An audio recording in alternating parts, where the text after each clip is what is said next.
Welcome to the 7th episode of Eastern 2025 Recaps from Reality TV Warriors. My name is Michael Armstrong, and joining me as always is the Canadian who ruined my team so he could win the pool. What a sad little life, Logan Saunders. Good afternoon. And the guy who collapses for 10 seconds every time we point a laser in his direction, David Bindley. Good morning. Good morning. Good weeks. Pretty good weeks. I'm just very tired at the moment. I don't know why, but I was going to say that was good weeks, question mark. That wasn't just a statement. I took my nephew to see Dogman Was it good? for a kids' movie. Yeah.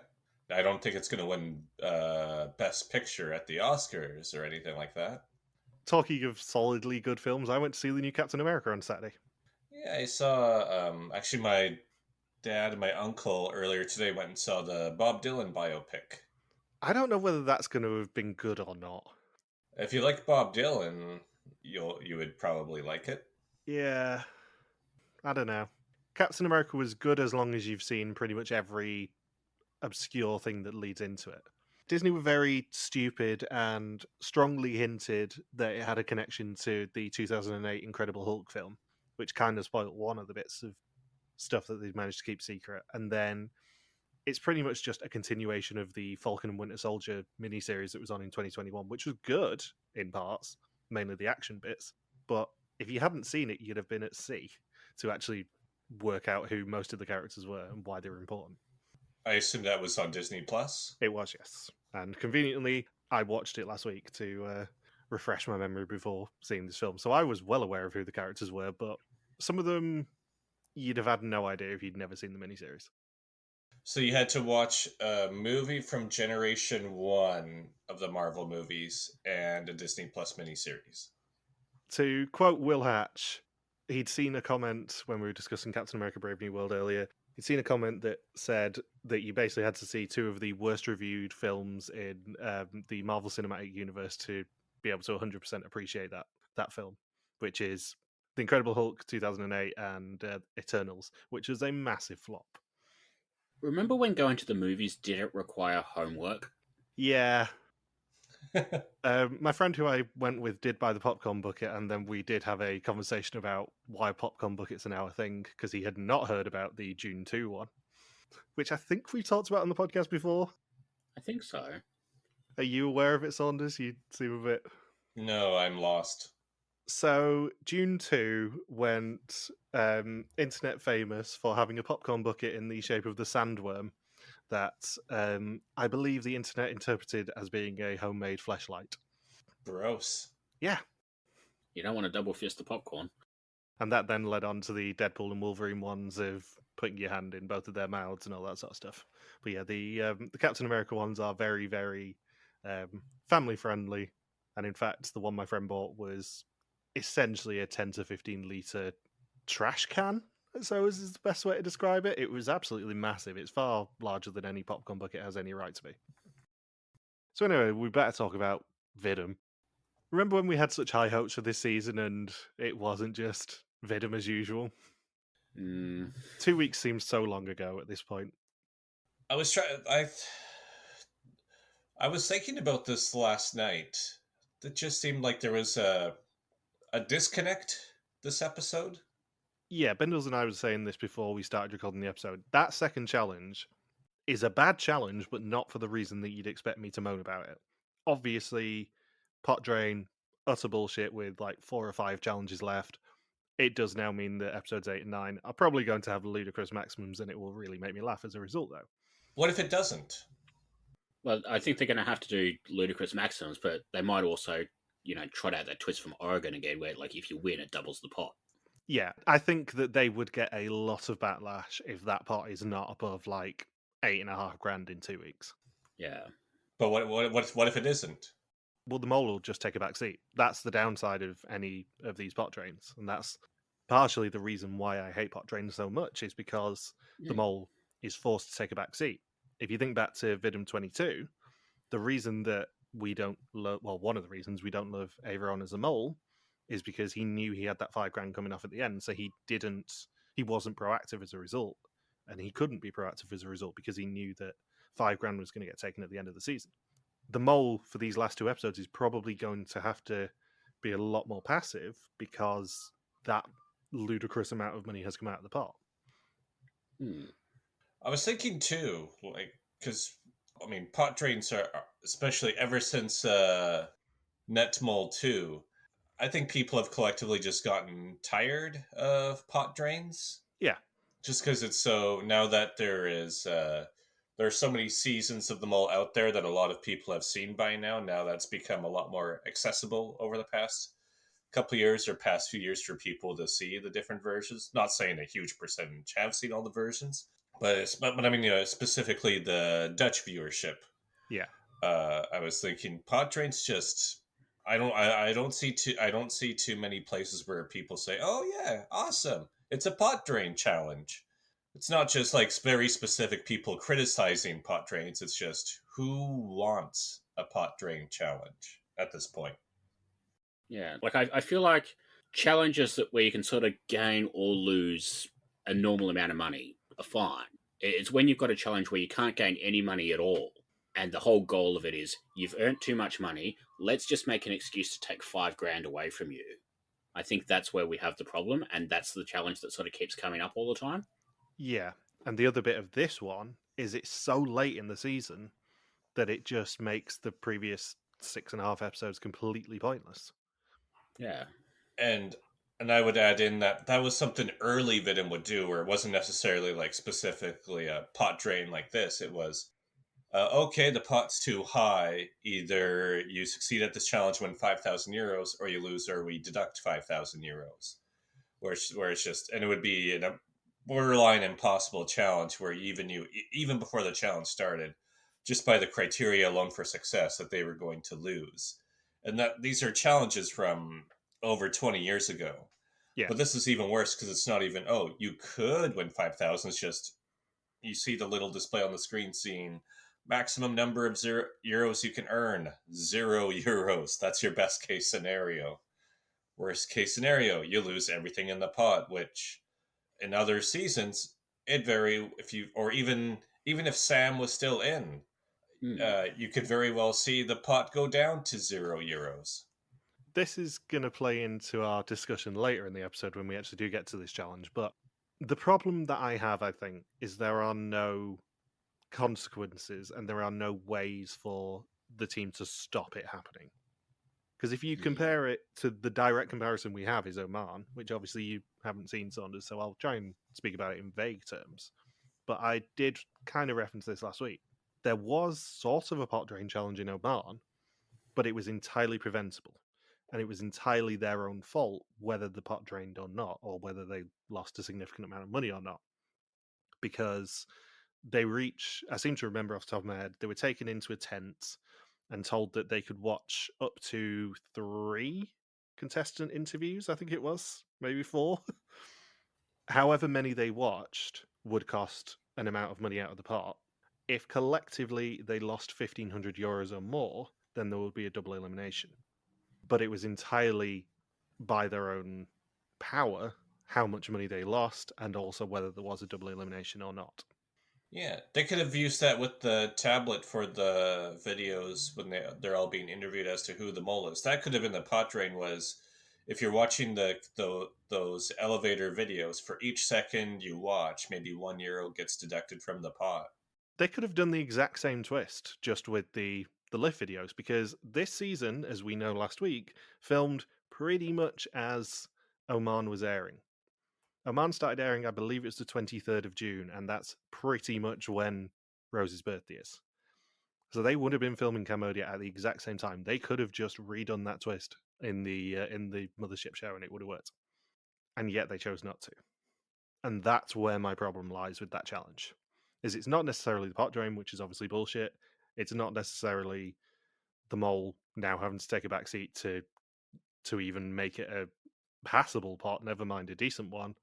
It's the fact that actually they had a brilliant idea of how to do a pot drain or taking money away from them if they get a bit too successful, but they chose not to do anything clever and instead just did a challenge that felt like it had a step or two missing at the end. Yeah, it's interesting that this is an episode where you've got them trying to be clever with this challenge, you've got them trying to be clever with the video, and yet the actual cleverest thing we get in this episode is in the last week on section, they showed that question about the Shining parody in the Dominican Republic, and then next week in the preview for next week, we get another Shining parody. Yeah. That second challenge just was not clever enough for me. No. So anyway, let's get into the episode and rattle through it, hopefully. Not do an hour and 40 recording like we did last week. I make no promises. Yeah, I'm going to cut you off at some points on this because I'm not doing 100 minutes of edit in 2 days like I did last week. Yeah, I don't have a 70 or 80 hour work week for once for the first time in about 5 weeks, so I've got all the time in the world. Yeah, I don't. Shut up and get on with it. Previously, the final 6 were allowed to explore Angkor Wat while trying to find people taking selfies to real-life photographers. When paired up for a quiz challenge celebrating 25 years of Vista Mall, Sam and Rose managed to dupe the rest to win prior knowledge of an upcoming assignment, while everyone received a massage. The execution, though, is a deeply unhappy ending for everyone watching, as Sam became the 5th person sent home. Did allude to it in that previously there, but I did go back and end up looking at the quiz segment again. And Rick's cards did have that they were celebrating 25 years of Vista Mall. They didn't specifically say it in the episode, but it was deliberately alluded to in his cue cards. Also, before we get started, I just want to say happy Groundhog Day to Daniel Peak. Yeah, happy Groundhog Day, Dan. Yeah. I know he was devastated we didn't celebrate it for him last week, but yeah, happy Groundhog Day, Dan. So we begin as we have all season with a briefing of the mole. Rick says, Don't underestimate the tension of your fellow candidates. Play the fanatic kandidaten. Write everything down in your mole book. Study along. Make sure you know what's going on in the game. And try to remember what you filled in on a test so you can talk about it. That is clever, yes. Also, happy Groundhog Day, Daniel Peak. And the episode title is The Right Attention, leaving only 2 steps of the Noble Eightfold Path left. And I did have, at this point, that I am very much looking forward to Sam coming back as a stowaway candidate. So they are still in Siem Reap on day 13, and we get an extended scene of Micah working out for some reason, and they're told that they have to pack their suitcases despite the fact they are not moving on just yet. And we get a flashback to a reminder of Ray staying at the old international airport, and Rose is the only one with prior knowledge left after Sam and Ray both had red screens. Also, something I did want to point out, did you spot Stein's leg? No, I wasn't giving that the right attention. Only in the group photo where like everyone else looks really short compared to him because he's like a foot taller than all of the other Dutch people. He was really bandaged in this episode. It was really visible anytime he was on the screen. He had a massive bandage on one of his legs. Huh. Like halfway down one of his legs. I think he must have had an injury or something in the last episode. He didn't get like a tattoo that looked like Clace's shirt, did it? Quite possibly. He might have just got a tattoo saying, I'm the mole. And they drive down the runway to meet Rick by 2 luggage trucks. And if Rick hadn't already had a banner this season, he probably would have been a front runner just for him folding his arms on the runway like he's pretending to be Gilles de Costa. I like how they've been trying to hype up this specific challenge for 4 episodes. And I would say... What's that? It's so shit as a challenge to hype up for 4 episodes. Yeah, and it doesn't have any payoff whatsoever. No, it's such a damp squib of a season-long twist. I love it. This is almost as bad as like the first South Africa season.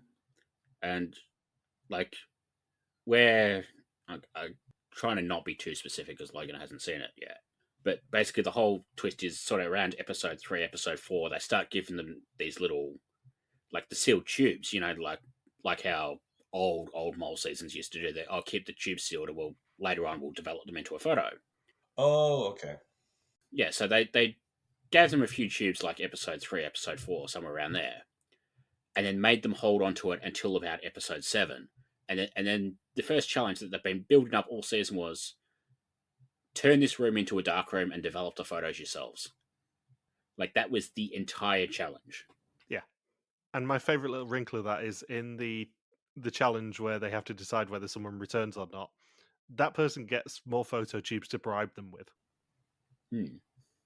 But I was a bit surprised, thinking, okay, trust the producers here that this challenge is going to have a big payoff, and then it's just the most disjointed, chaotic challenge that you can't really follow when they only earn 300 euros. And it succeeds with the person having information about the challenge, about achieving their objective, but we only get about, in a 66-minute episode, we only get about 15 seconds of them watching the videos, and then we just move on, and it's never spoken of again for the rest of this very, very drawn out episode.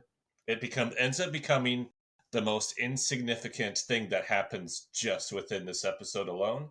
And I think you could argue it's the most insignificant scene from the entire season. So they spend however many minutes all season long constantly referring to this twist.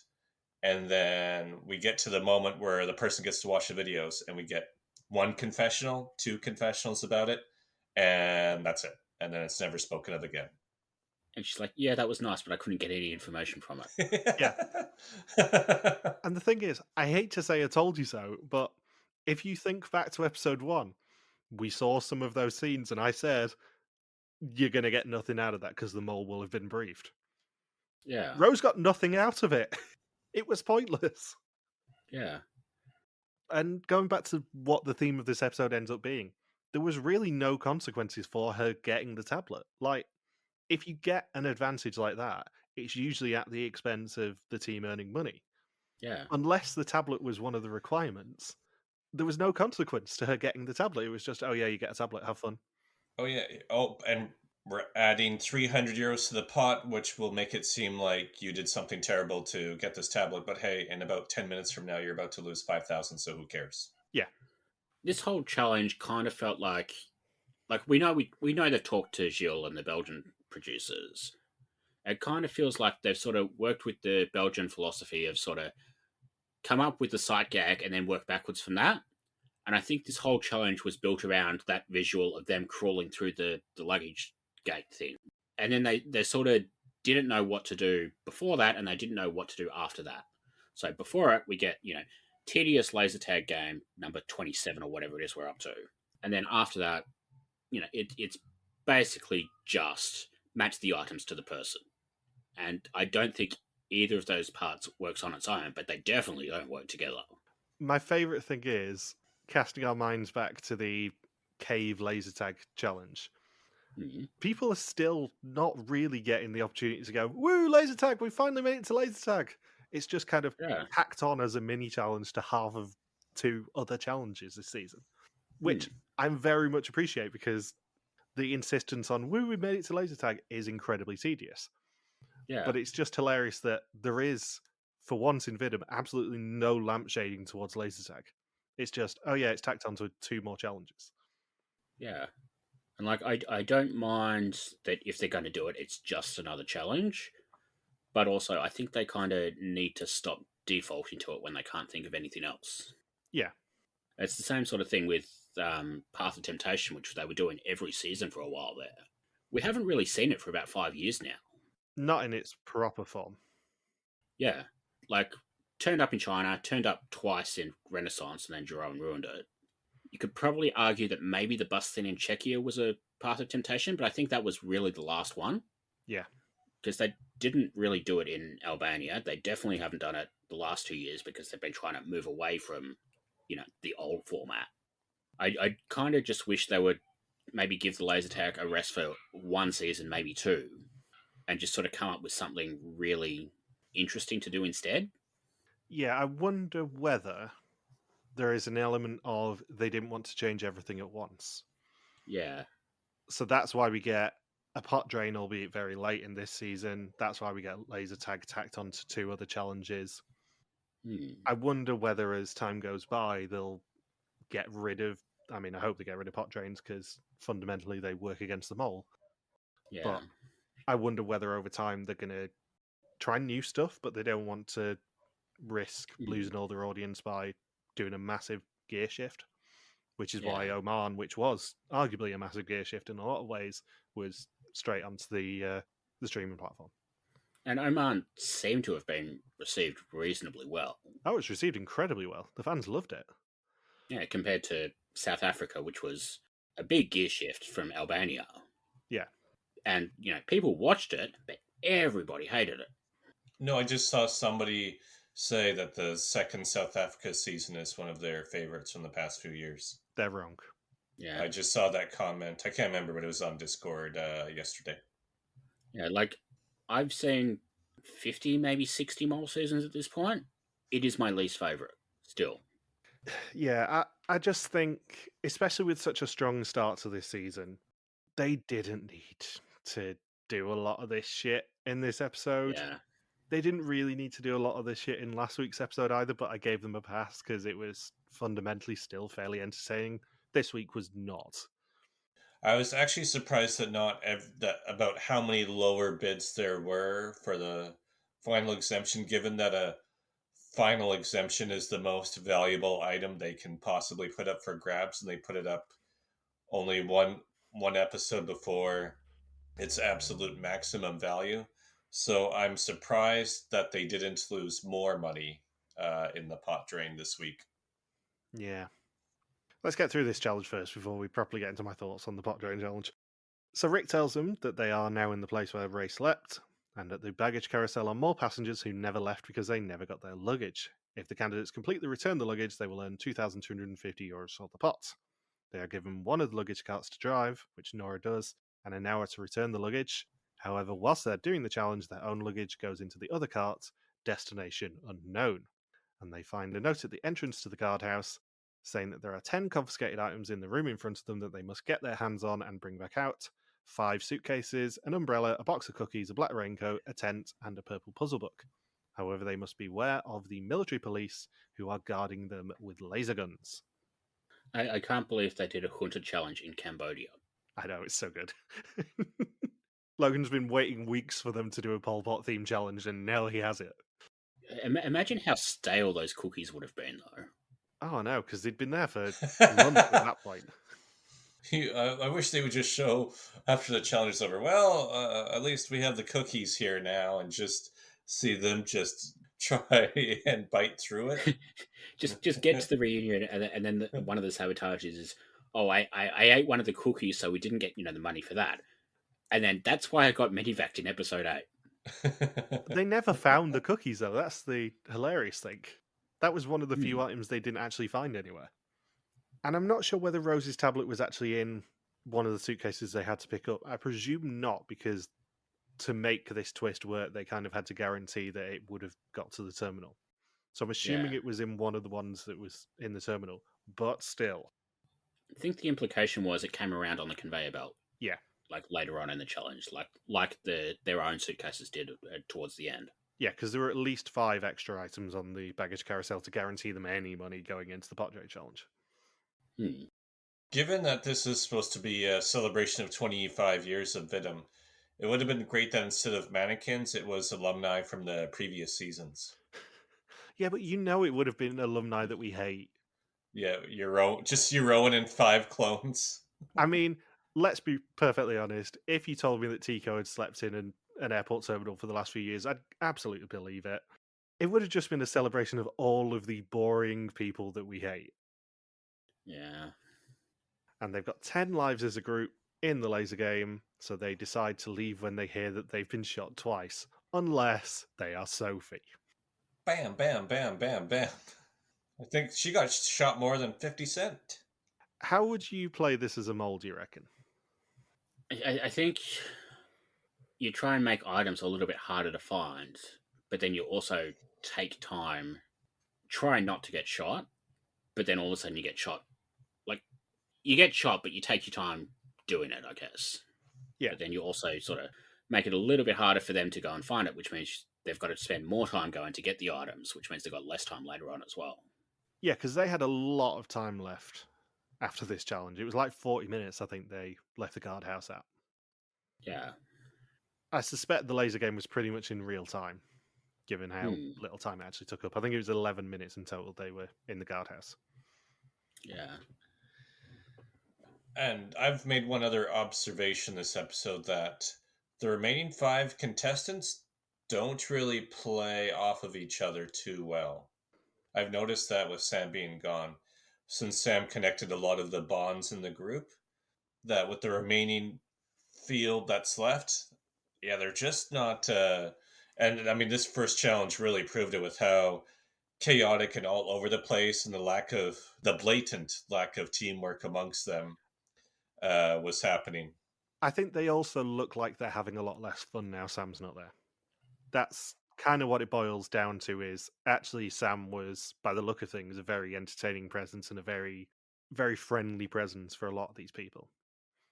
Yeah, like, I feel like these people, individually, they're all good characters. Maybe not Nora so much, but, like, I get that, Nora probably just needed a different season.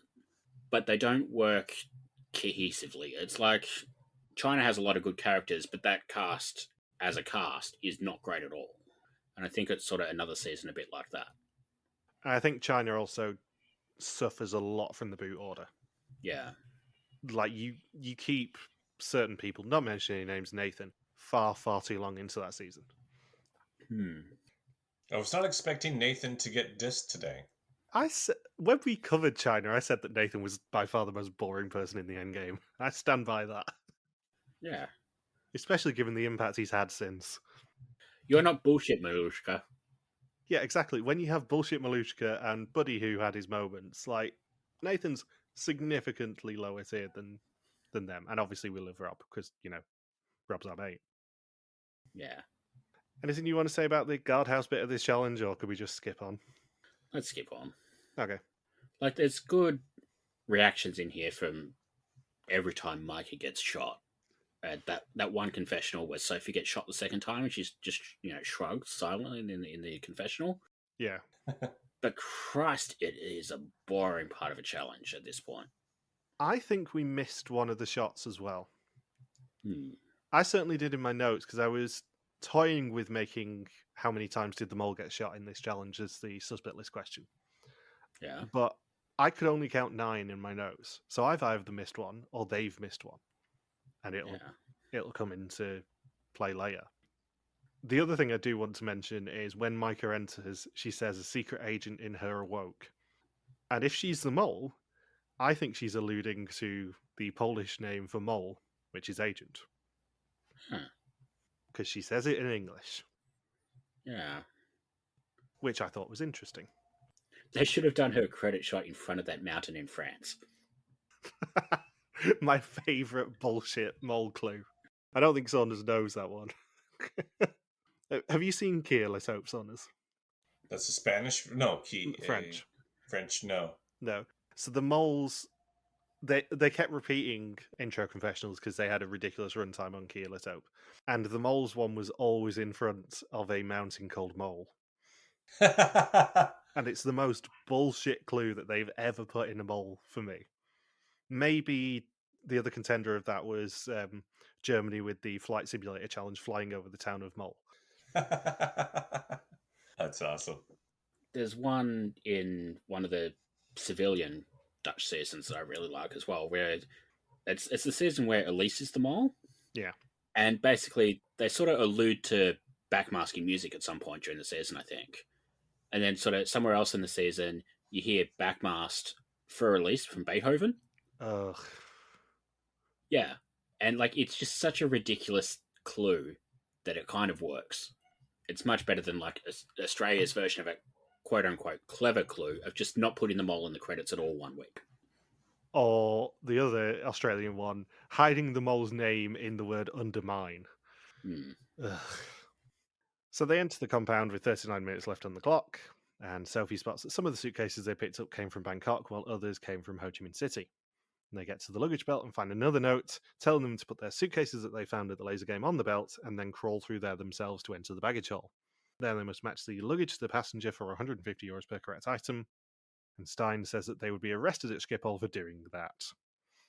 Stein also had another confessional where he tries to explain the challenge and says, do you still get it? And I'm thinking, yeah, if one of the confessionals is saying that this challenge is too confusing to understand, might not be the best challenge. Yeah. I know I've mentioned earlier in this season the Dutch version of the Genius when we were talking about the Snakes and Ladders thing. But that used to do this all the time as well. It sort of thought the games were a little bit too complex for like the casual viewer to understand. So they kept doing the narration with like, "Do you understand this yet?" and like all of that sort of stuff. And it kind of felt like they were doing that. But it's like, if you get to that point, just make the challenges a little bit simpler. Or at least easier to follow. Yeah. Because this reminds me of what they do now with the American version of Survivor, now that they do not only 90-minute episodes, but now one day, one challenge has to cover the 90 minutes. So now it's essentially 2 challenges combined into one, at least twice a season in Survivor now. And this is what it reminded me of, is that because they had 66 minutes of running time and only 2 challenges planned, that the first challenge was essentially 2 massive parts to it and just overly complicated for no real reason at all, especially when there's also the tablet parts that they really want this big payoff for is also amongst this very multi-layered challenge with all of these different goals. And then the only payoff that comes out of all of it is not only just the joke about Roos only having 1 or 2 confessionals about watching what was on the tablet, but only 300 euros earned. It's just, you have this epic, overly complicated challenge that just is tough to follow, and we don't get anything out of it at all. So, in my opinion, it's probably, I would say, it's even worse than the pot drain that comes later on in this episode, where it's just, I appreciate what was done here, but they could have configured it even as 2 completely separate challenges or 3 separate challenges, or just the configuration just did not work. What they probably should have done here is had them as 2 separate challenges, but do what they did for the interrogation and cave challenge. Have 2 people going into the guard tower to retrieve the luggage, have 1 person ferrying, and have 2 people in the baggage hold. That's how you do it. Because then there is ample opportunity for the multi-sabotage around 1 or 2 other people at most. And it's cleverer inherently, because what we're led to believe was the major sabotage in this challenge is the mole breaking the musical car passports open. But, that's not an interesting sabotage. It's clever, but they're drawing so much attention to it that the mole probably didn't do that. And what else I observed with the laser game at the start is that they also made that excessively confusing, that that other players get shot just once or twice, but you get a player shot 4 times, but they don't really get penalized for it necessarily, in terms of, oh yeah, I got shot 4 times, but I was still able to bring out a suitcase. My understanding was they had 10 lives to share, and they could divide it however they want. So, the 2 lives per person wasn't a thing. That was just how the group decided to do it. And then people lied about not getting shot. Yeah, that's what I meant to add in. I thought them all sharing 10 lives was a really good idea for a laser game. But it's just specifying this whole, if you have 2 lives, you have to exit, or whatever the hell the stipulation was. I was thinking, if they just didn't have the whole 2 lives bit thrown in, given that was clearly not really held to during the challenge, they could have just as easily just said, oh, you have 10 lives total, and that would have been good enough for the challenge. And then, with 10 minutes to go, we find out there's another rule that they have to collect their own luggage and leave with it before the end of the time limit, otherwise they get nothing. Surely you tell us that before you let the contestants tell us that. It almost needs more inspiration from Belgia and actually having graphics to explain the challenge. Yeah. But, yeah, there's a kernel of a good challenge in this one, I think. There is not the kernel of a good challenge in the next one. No. I think the next one is close to being a good challenge. It's just they misfired. This one, I think, at least has the elements of a good challenge that just sort of don't play out the way they wanted. Yeah. I also have a feeling with how chaotic it was in the terminal. I don't know, it just seems to me that production didn't expect it to be as chaotic as it was in the terminal. I think they expected more teamwork, and in that case, it's probably, if that's what the mole intended to do, was just have everybody so fragmented, good sabotage on the mole's part, but that would have sucked as an editor to make that a cohesive challenge to edit, because at least they communicated that in the confessions, where all the players say, you know what? We were all over the place. There was no accountability for what anybody else was doing. Whoever was the mole would have just had a field day, and no wonder we only earned 300 euros in that challenge.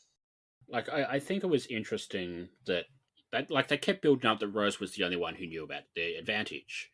But I think it was interesting that like everybody knew Rose had the advantage. Everybody knew the advantage was in the airport thanks to Ray, and yet nobody was keeping an eye on her. Yeah, I feel like in other seasons, or if Sam was still in the game, there would have been no way that Rose gets away with the tablet. No. I've actually just thought of a way to make this challenge a lot better. You don't do the tablet, you do the finale exemption. You put the finale exemption in the terminal, you have Rose sneak it into her suitcase, and then you have the second challenge built on her defending it.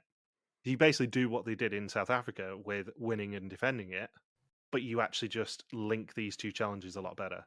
And you don't tell them that the finale exemption's in the terminal. Obviously, you let Rose get it, or you let someone get it. Then you introduce that piece of information when they get to Campot and go, Rose did claim the finale exemption in the terminal, and now it's up to you to stop her.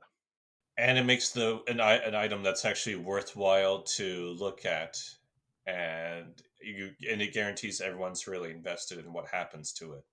And it goes on, and there's a payoff that lasts a whole episode rather than just one confessional at the end of a challenge. Because the second challenge has absolutely no consequences to it for pretty much the rest of them, and the first challenge has no stakes. So if you combine the two and actually interlink them, I think both of them are improved. And that achieves production's goal too. Yeah, I think the biggest stakes we get out of the luggage challenge is the implication that if they don't get their own luggage out of the airport, then they lose their luggage. And like it's been years and years and years since they did some sort of challenge where they lose their luggage. I think the last one was Mexico, El Salvador, with the Horace in the hotel room. Oh yeah. And like they used to do that sort of once a season as well. And it's basically been 15 years since that. But if they're going to do that, then it sort of needs to be, they need to sort of pepper them along the conveyor belt sort of throughout the challenge rather than just being all on there 5 minutes towards the end. Yeah, and also it kind of needs to be not 4 days before the end. Yeah. So Rick confirms that at least they left on time with their own luggage. Most passengers inside didn't get their luggage thanks to the mole. They succeeded with 2 of the 15 passengers for a total of 300 euros of 2,250 for the challenge. I wonder who got to record the voice bits for the mannequins. I'm Ziggy. I flew with my parents, Richard and Maddie. I believe it was the same people who did the creepy doll voices in Traitors UK and US. You're going to die. I think that challenge was last week on US, from what I've heard. Still not watching it for obvious reasons. It's just that they've used the same AI voice scene that Belgium used last year, and then it's going to be a clue that it's the mole's voice or something. No, they've used the same AI voice that I do for the mole, so it's just inherently suspicious and Welsh. And this would normally be where I would do an impression of that, but I'm not going to for fear of, comments. Yeah. So they have a debrief at dinner, and obviously no one's owning up to sabotaging. Sophie says it's all still a mystery what Ray was told and what Sam and Rose received at the massage. She thinks something was to be gained, but the question is what? And they decide to switch treasurer, and they choose Nora. No money is missing from the pot, which means that Micah is indeed a reliable treasurer. And then Rose sees the reactions, and nothing valuable is gained. Not for her nor the audience. I usually love it when a big season-long twist falls flat, but this one just, yeah. It has no value to us or the players. It's fundamentally bobbins. Yeah. It's not even really interesting in how it falls flat. Like, it's not like Georgia where they kept trying to give out the non-elimination and Olche just kept ruining it every single time. Like, that was at least funny. This is just a damp squib. I just saw what I wrote in my notes where I said the twist amounted to, and then in all caps, nothing. Absolutely nothing. Yeah. My entire note is Rose watches her tablet outside but can't get much info out of it, and then in caps lock. Then what was the point of this? The twist was even less valuable than Michelle's draft. Yeah. You know what they should have done? Make like the bidding completely irrelevant and then use that as the video. That would have been interesting. I also like the note when Nora gets to be the new penny macer, that she says it's always a question on the quiz, and I know I am not the mole, so if I'm the penny macer, I'm guaranteed to get that question right. Yeah, fast forward to the end of the episode where it's probably the only question that Nora got right on the test. Well, Nora, you got 1 out of 20 instead of 0 out of 20. Thank you for playing. It's her fault for voting for Michael, John, Olcay, and Linda. It is, yes.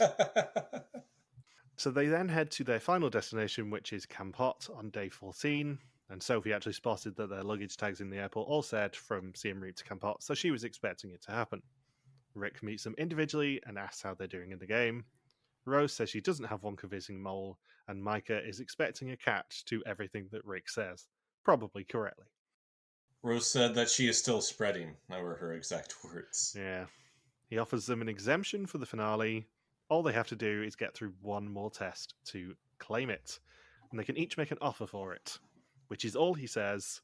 And someone actually does ask, what, from the pot? And it's like, no, this could have been a lot cleverer. It should have been an offer that wasn't from the pot. It would have been better if Rick said, no, in Campot. Yeah. Use correct grammar. Nora says €2,000, Micah says 1,000, knowing that others would bid higher. Rose says everything, but then settles on 6,000 before changing her mind to 7,000. Sophie says she's got no use for the pot if she doesn't win it herself, so she goes for 5,000, as does Stein. Rick then tells them that one person can win an exemption for the finale in the next assignment, not necessarily the person with the highest bid. First, though, they have to, as a group, eliminate 3 candidates.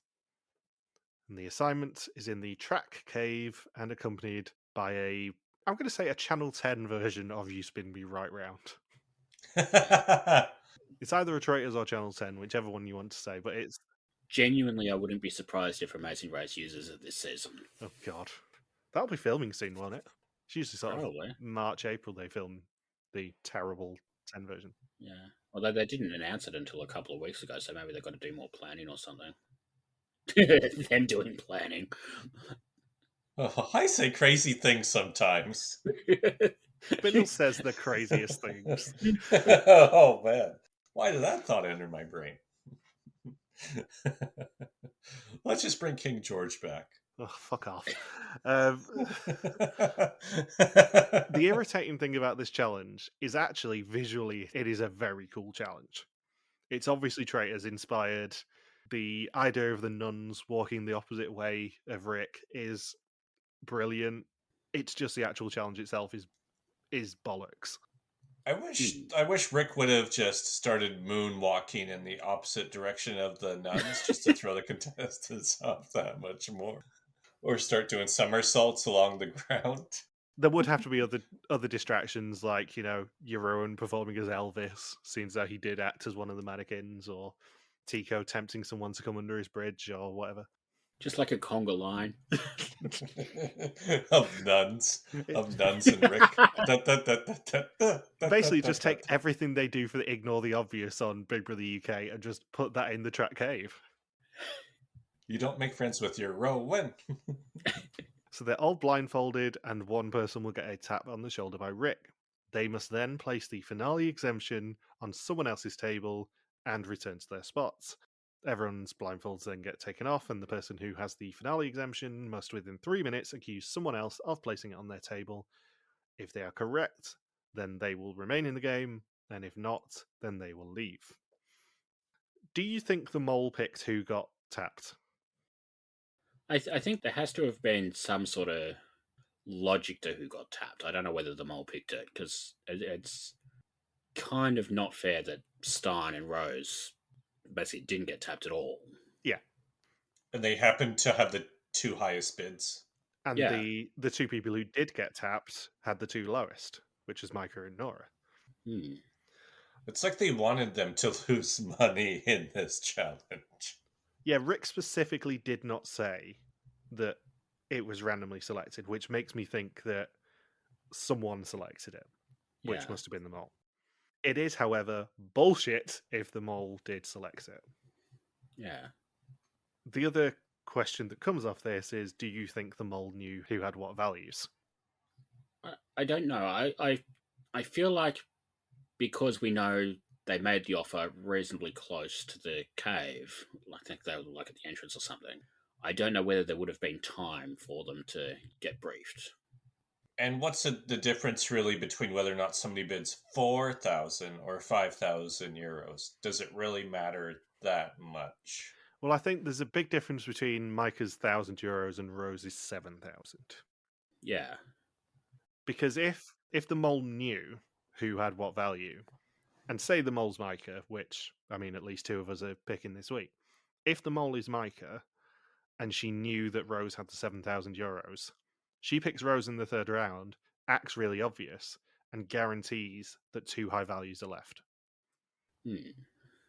This is the thing. We saw 2 rounds of Micah being tapped here, and she acted completely differently in those 2 rounds.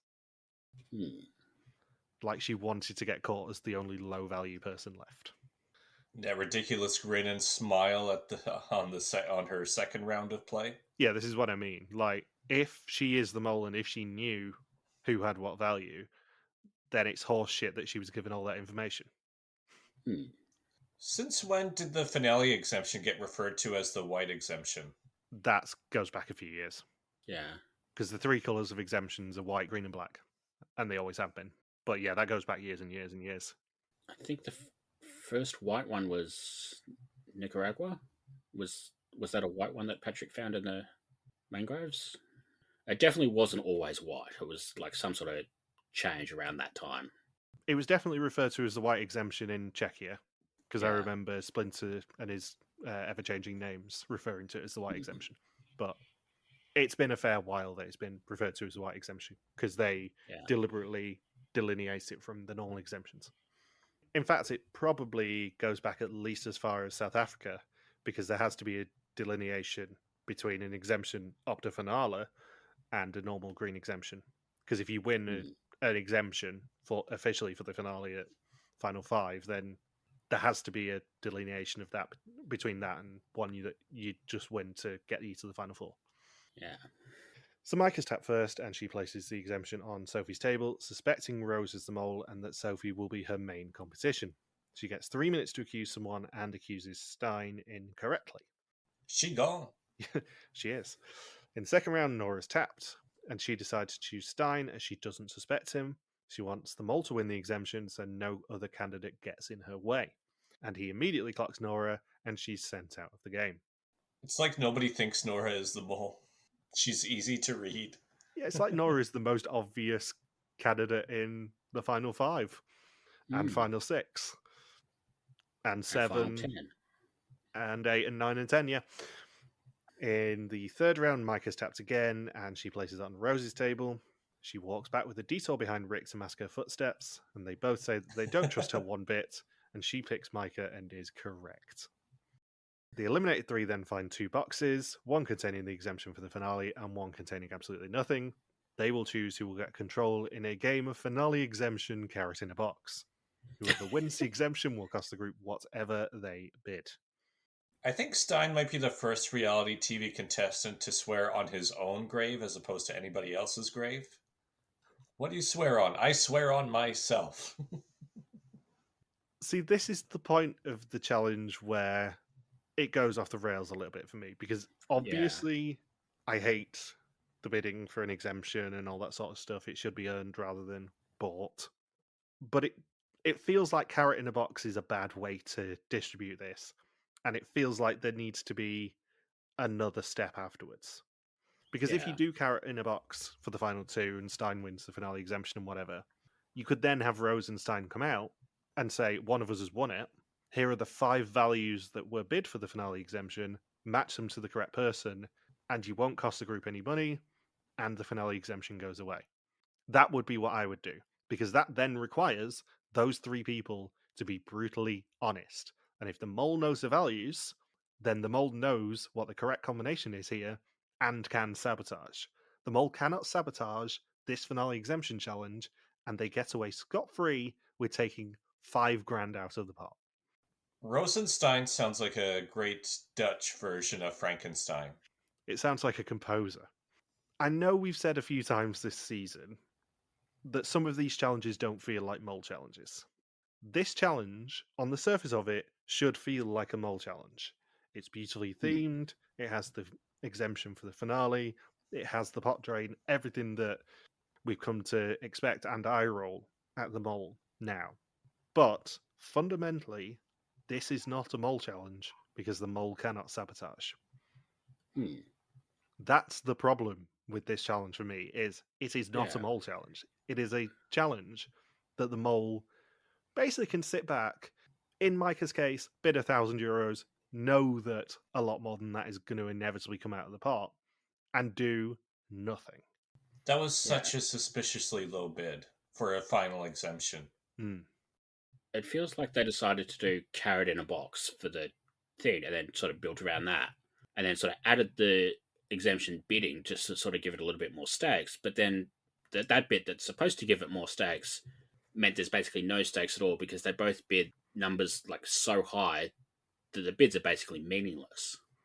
Yeah, you could have absolutely done this without any bid and just had the exemption for the finale bit and had people eliminate each other and had carrot in a box as the ending and had some sort of consequence where the mole can sabotage. But the mole fundamentally cannot sabotage. And as a result of the pot drain in this episode and the pot drain in this challenge, the mole will now not have to sabotage and will probably not sabotage. So as a result, we're going to go into the last 2.5 episodes of this season where there's any challenges where the mole does nothing. Yeah. And that's not this show. Yeah, like even if they'd done something as simple as going back to the group at the end, basically telling them, okay, Stein's got the exemption, you don't know how much he's bid, you can either let him have the exemption for the finale and the money stays in the pot, or you take the exemption away from him, but whatever he bid, that's what comes out of the pot. Like that would have been an extra layer that sort of gave them all a little bit of a sabotage, gave the team a chance to, keep the money in there. But it also would have made this feel a little bit more like a mole challenge. Rather than just, whatever happens, you're losing 5 or 7K. Yeah. And going back to your point at the start of the episode when we did start talking about this, Saunders, because this is flashing on screen as maximum €0, and going back a few weeks, I hate the fact that they're spoiling consequences or lack thereof. But if you put, say, $2,000 at stake on this and said at the end, even for those final 3, match the 5 values to the 5 people correctly, you win €2,000 no matter what comes out the pot. It lessens the pot drain, which is good because you don't want a pot drain having such an impact with probably 4 challenges to go in the season. Yeah, or even make it, if you end up giving Stein the exemption and he is unable to trick Roos, then whatever he bid is what goes into the pot. Yeah. This challenge just does not have consequences for either the team or the mole. The mole does not have to sabotage. The mole now will not probably sabotage for the rest of the season. And the team, A, don't know what game they're playing, and B, are now completely on the back foot. Because pot drains, in theory, should be an absolute boon for the mole. But they're not, because they then force the mole to, especially when it's a large one like this, play a lot more conservatively than they would or should. And that's the problem with pot drains. It's not necessarily them being cheap and reducing the pot to €3,500 or whatever it ends up at the end of this episode. It's the fact that the mole does not have to mole and probably will not mole after this challenge. Yeah. Next challenge, Rick says, all right, you have to retrieve these items. For each item you retrieve, we'll put it €500 into the pot for a maximum of €10,000 that this challenge is worth. The only way that they can actually make it so the mole probably has to sabotage again is do a ludicrous challenge next week. If they do a ludicrous challenge where they gain like €7,000, then the mole has the impetus to sabotage again. But if we're sitting here next week and talking about them gaining €2,000, they're probably gonna have to have a pretty much mole-free finale, which is not something we want to have to talk about. I wonder how quickly they can fly Dennis out to Cambodia. You said his name. We don't say his name on the podcast. We alluded to him last year. Well, Logan's seen it now. Yeah, even though Saunders has seen Mexico now. So yeah, they give Stein the control. He looks in the boxes and gives her 3 minutes to decide whether she's swapping boxes or not. She chooses not to swap and opens hers to find an empty box, meaning Stein is our first finalist of the season. Monty Hall is rolling in his grave that Rose didn't switch. You always swap. It also means that they lose 5,000 euros from the pot for a total of minus 4,700 of 2,250 for the episode and 3,755 euros of 32,350 for the season so far. Next two words on my sheet are just absolute horseshit. What's the max value right now? 32,350 I've got it down as. Yikes. Yeah. And after the challenge, Rose and Sophie both lie about how much they bid, both claiming they only bid 2,000 euros. And then the quiz exposes them. Yes. Yeah. On which subject, the suspect list question this week is how much did the mole bid for the finale exemption? I actually wrote that question before I realised that it would become a plot point in this episode. Because I knew they'd put it in the test. I didn't realise that they would actually draw so much attention to it in the end. How would you feel if Stein turns out to be the mole after this episode? Well, that is the big question. Because I think he's probably my big hope on my team to be the mole at this point. I think it would put a massive asterisk on his behaviour as the mole. Yeah. Like, I get in terms of, follow the money, he is by far the lowest out of all four of them. But that's basically only because of this bid and that one challenge with to tell the truth. Like, the rest of the time, he's actually been doing reasonably well. But, like, Rose is the highest, and then Sophie. Micah is sort of probably about 300-400 euros under them and only just ahead of Stein. But, like, Micah's losses are a little bit more consistent, where Stein's is basically two big sabotages. Yeah, the other thing is, I don't think the mole would want to be in that final two. Yeah. The mole would want the control of the boxes, and especially if they know at least what values are in play.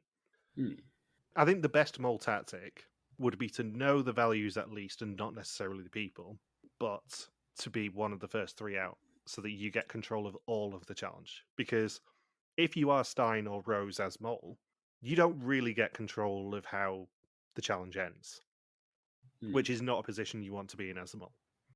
Arguably, you don't get much control over how it ends if you're in the first three either, but at least you can push the other two towards picking the person with the highest to be in control or whatever. You've got a little more control if you're not in that final two. I was amused by Rose's confessional while she's taking the quiz, saying, "I'm broken after this. I think the mole is broken." Yeah. So it's now time for the test. 20 questions about the identity and actions of the mole. Whoever knows least goes home, except for the mole who can never go home. The test takes place at the Track Cave Pagoda. Sophie says there's only one finale exemption and 4 others who want to be there, with only 2 spots, and one of those is going to go to the mole. Stein bid the same as she did, but she thought that was a lot. However, the values are on the test, and she selects 2,000 euros. Stein spots 7,000 euros as a bid. He first thought Sophie was responsible, but then Rose, and Micah gets away with everything despite being a great person. She absolutely could have done that. I should note that if they knew that Rose bid 7,000, I bet everyone likely rules her out as the mole because of that bid. Because it's like, why would the mole bid 7,000? I know in Belgium we did have the 10,000 euro bid, but that was different because the mole in that season knew, hey, nobody's on to me, so I'm going to punish the group. Here, I think at least one person is on the mole, so you can't really do that.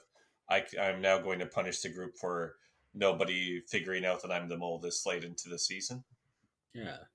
Yeah, fundamentally, I think the mole would not have gone for as high a bid as 7,000 euros. Yeah. Because the mole would have at least been told by production that the optics on this are terrible. Yeah. Like, I think maybe the mole was probably told, bid whatever you want, but probably keep it around a maximum of 3,000. Yeah. Because, too high and you risk being the only person bidding really high. Too low and then you risk, what's basically happened to Micah, where everyone's like, well, that's too low. What are you hiding? Yeah. Yeah, it's hard to make much of the bids in this challenge because nobody seems to play it right. So Sonna says Rose thinks that the mole is really broken at the end of the day. She's broken just from keeping her tablet secret. Stein keeps talking all day long that it can't be that he has time to mole. He can't keep it up and mole, surely. If he is the mole, he has played it so well. Mike says it's exciting, the group's getting smaller, so suspicions need funneling from 3 to 2 people. You're about 3 weeks late there, love. At the laser game, Rose followed her and she got shot, ending the assignment. Was that a mole action? Was Rose motioning behind her back to be shot at? And Nora says that she could see that Sophie put a tube in the suitcase, and Rose swapped items in the suitcase as well. Stein wasn't focused and Micah seemed a bit lost, and basically everyone could be the mole. Rick reminds them that until they see the bigger picture, the chances are that they will remain in the dark. It's what he told them in episode 1, and to find the mole, they have to see the bigger picture, the pattern of sabotage. Maybe it will be clearer after someone else goes home. See the bigger picture. That seems like a clue. Oh God, is the mole's portrait on the back of the money again? They would have told us, I think, by now, if that was the case. Yeah. Stein has an exemption for the finale, but Rose's screen is the one that's going to be shown first. Her screen is green, Sophie's up second and hers is also green. They then choose Stein, and his is also green, confirming him as the first finalist. I really wish he was executed here. That would have been fantastic for this episode. As much as obviously he's my main hope to do a three-peat, yeah, it's always entertaining when someone wins an exemption for the finale at Final Five and then goes. And my next note on that note is just Sodders is so fucked. Only Logan's team, Micah and Nora, remain. Nora's is the fourth to be typed in, and it is red, leaving me now with a guaranteed 2 finalists. And even in this episode, Nora was by far the most under-edited out of all 5 contestants. Yep. Did we even bring her up once, other than her being the treasurer this whole past hour? No, I don't think.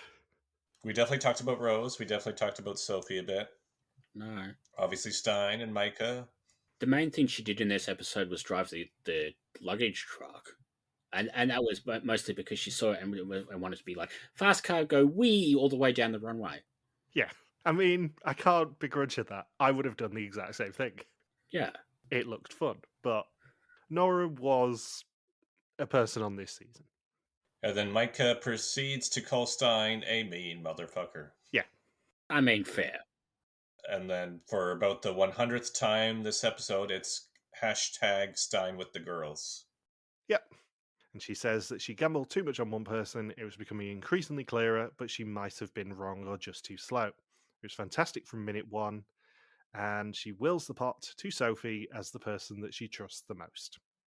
It's just hilarious that her clips in this are the haunted house, where she was barely shown, and the sugar machine, where she was like a background figure at best. Yeah. I like how this season seems to have the record for most players who knew going all in on one person is a bad mole strategy, but they did it anyway because of their confidence. Because we've had Gabriel go home because of that. Sam went home because of that. Bridget went home because of that. And now we know Nora went home because of that. They all went all in on one person.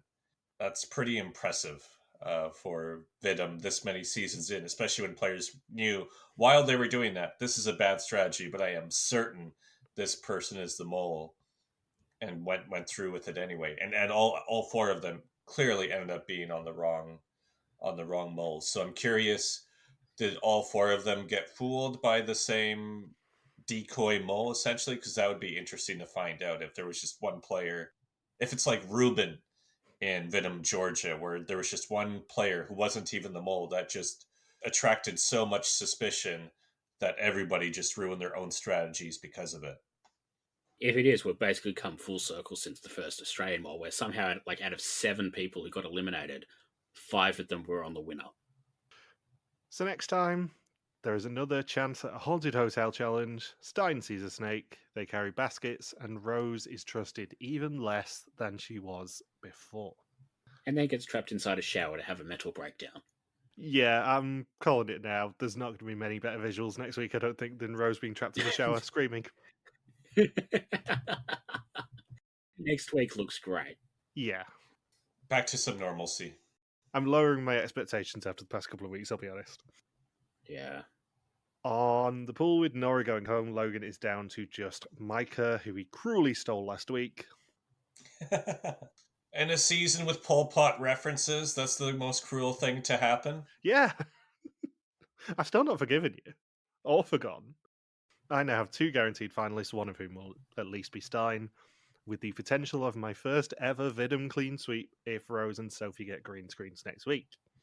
On First Suspicions, 4 people, Sandra, Mateus, Julian and Reed, all had Nora in 10th, while 8 people, Matt, Walter, Femke, Fuzzy, Jack, James, the Dutch Public, and yours truly, all had her in 9th. On the other end of the scale, Alan compounds his bottom placing from last week by losing his First Suspicion. Unsurprisingly, Alan is still bringing up the rear on First Suspicions with a score of 29, where the maximum is 34. On the other end of the scale, we have a new leader, well, 3, as Fuzzy and James join me in the winner's circle with a score of 13. And I must also point out that if Stein didn't have the exemption next week and did go home in 4th, I would be on for a perfect game. But alas, I would be the only person this season to have been able to do a perfect game if Stein would have gone home next week, but he won't. And it would have led to an all-female final 3. It would, which is very rare. Yeah, extremely rare. It's only happened in one of the not a random version of the mole, right? We can't answer that question. Yeah. I see. I'm going to do something different with the Dutch suspects this week because I told you guys not to look at them because they're hilarious. I'm going to do it in reverse order. So Micah is currently bottom on 9%, down 5 from last week. Sophie's on 3rd with 11%, minus 9 on last week. Rose is on 14%, minus 14 last week. And Stein is on 66%, plus 40 on last week. All because of his bid? I have no idea. But yeah, I looked yesterday afternoon after I'd finished watching the episode, and Stein had 66% of the pool points. Did a spoiler leak? I have no idea. So make of that what you will.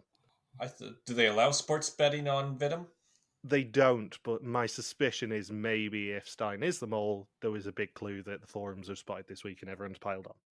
Because he has been rising the past few weeks, to be fair. Or it's just Rick whispering, Stein is the mole, in the episode and we didn't catch it. Yeah. Final 2 questions as always. Who do we suspect and who's going home next week? I think Nora's going home next week. Yeah, you can't do that prediction anymore. And can I also point out the 1 week that I don't predict Nora's going home next week, she did actually go home. So you're welcome, everyone. I think Rose will go home. It's tough to picture Sophie not making Final 3 given how much she gets pointed out in all of the storylines this season. Yeah. And Rose got nothing out of the whole I found a tablet in the suitcase thing. So if she makes Final 3, you'd think they would just give her another 10 seconds talking about it. So I'm going to guess she's gone. She gone. And my suspect list is Micah's at number 1, just because of that suspiciously low bid was suspicious. Number 2 is Sophie, Rose is 3rd, and Stein is 4th. I'm going to go Micah, Stein, Sophie, Rose. And as much as I agree with you that Rose is probably going home next week, I think it would be hilarious if after all this they compound it by doing a Final 4. I hope they don't. No. I want them to actually do a proper Belkier inspiration and just have straight eliminations after episode 2. Yeah. That would be nice, especially after the general fuckery that we had last year. My suspect list is, I mean, it's the same as it has been for about 3 weeks at this point. Micah, Stein, Rose, Sophie. And to complete the humiliation, I think Micah's going next week because I really, really want a Vidum clean sweep. Just because I think it'd be the funniest option after you sneak attacked and stole Micah last week for me to completely tank my First Suspicions and my suspect list, but still win the pool. How long has it been since we've had like 3 tests in a row without any sort of bullshit twist to them? Because, like, I think the last time we had a twist to the test was the little birthday party mini challenge. It feels like with last year and the year before, it was basically like every week there was some sort of twist or challenge or whatever connected to the test. It's nice that we're sort of getting back to normal with that. Yeah, I can't think when the last time we actually had 3 in a row was. Interesting. Yeah, the quiz and execution was the only thing unaffected by any twists this episode. Yeah. I think if someone from my team does go next week, it will be Rose rather than Sophie, though, because, I mean, spoilers for next week, I'm probably predicting that Sophie's going to be the winner. Yeah. I think that's certainly what we've been leading up to. Anything else you want to say? I just can't believe we had that whole discussion of Dennis and we didn't get to use Dennis's marked. I'm just going to do the outro. I mean, we don't have cameras on, but just imagine that I rolled at you, because I did. I know. I could hear it. So, on that, I'm not even going to call that a joke. On that statement, thank you for listening to our Via Small 2025 recap. We'll be back next week to continue the hunt for the new Small in Cambodia. Don't forget you can contact us on pretty much every social media platform that's not TikTok, because we're over the age of 30, where we are RTV Warriors, or you can email us and contact at rtvwarriors.com. You can also support us on Patreon at patreon.com/rtvwarriors. Thank you as always to Marika for the subtitles, and we'll see you next week. Peace out and just chill till the next flavoring. An eggplant in my box? Matt, you shouldn't have. You're going to die.